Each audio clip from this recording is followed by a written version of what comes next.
महाराष्ट्र शासनाच्या उच्च व तंत्र शिक्षण विभाग आणि ग्रंथालय संचालनालय महाराष्ट्र राज्य मुंबई आणि जिल्हा ग्रंथालय अधिकारी कार्यालय जळगाव, नगर वाचन मंदिर चोपडा व अमर संस्था संचलित ग्रंथालय यांच्या संयुक्त विद्यमाने जळगाव ग्रंथोत्सव 2023 चे आयोजन चोपडा शहरामध्ये आयोजित करण्यात आलेला आहे। या ग्रंथोत्सव हा 2 दिवसाचा कार्यक्रम असणार आहे। या 2 दिवसाच्या कार्यक्रमामध्ये विविध कार्यक्रमांच्या या निमित्ताने आयोजन करण्यात आलेलं आहे। या सोबतच सुरुवात आपण जी करतोय या कार्यक्रमाची ही ग्रंथदिंडीने सुरुवात करतोय। त्यानंतर उद्घाटनाचा कार्यक्रम असणार आहे ग्रंथोत्सवाचा, तो 11 वाजेला असणार आहे। त्यानंतर 11 वाजेच्या उद्घाटनाचा कार्यक्रम संपल्यानंतर दुपारी व्हर्च्युअल रियालिटीचा जो कार्यक्रम आहे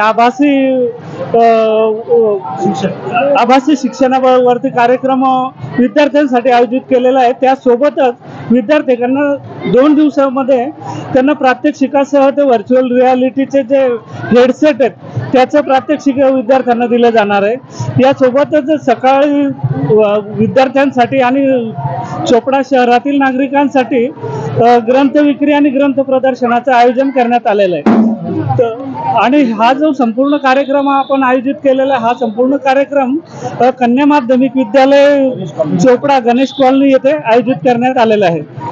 यासोबतच दुसऱ्या दिवसाचा जो कार्यक्रम आपण इथे आयोजित केलेला आहे यामध्ये डॉक्टर प्राध्यापक विजयसिंह पवार सर जे खगोलशास्त्र अभ्यासक जे यांचं अवकाशावर बोलू काही या विषयावरचं त्यांचं व्याख्यान आणि प्रात्यक्षिक वगैरे ते सादर करणार आहे आणि स्लाइड शो पण त्यासोबतच त्यांचं असणार आहे। त्यानंतर डॉक्टर शरद अकोले म्हणून पुण्याचे डॉक्टर आहेत, त्यांचं संमोहन तज्ञ ते आहेत, तर संमोहन चिकित्सा यासोबतच मन करारे प्रसन्न यशाचे कारण यासारखे कार्यक्रम ते इथे सादर करणार आहेत।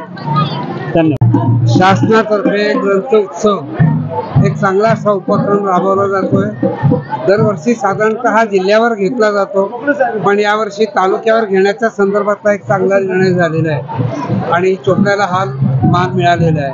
चोपड्यात देखील ग्रंथालयाच्या संदर्भात जर आपण पाहिलं तर चोपड्याचं नगर वाचन मंदिर आहे, चाहर्डीचं ग्रंथालय आहे, गोडगावचं ग्रंथालय आहे, अनेक ग्रंथालय या तालुक्यामध्ये आहेत आणि फार चांगल्या पद्धतीने वाचन संस्कृती वाढवण्याच्या संदर्भात चोपडा तालुक्यात हा उपक्रम निश्चितपणे याचा फायदा वाचकांना होईल, जनतेला होईल आणि जास्तीत जास्त वाचन आपण केलं पाहिजे। ग्रंथालयामध्ये पुस्तकांची संख्या वाढते आणि वाचकांची संख्या कमी होते, अशा पद्धतीचं हे वातावरण आहे। वाचक देखील तयार करणं, तसं लेखक आहेत, कवी आहेत, तसं वाचक तयार करणं हे देखील अत्यंत महत्त्वाचं आहे। वाचन संस्कृती आपण सर्वजण वाढवूया ही आजच्या प्रसंगी माझी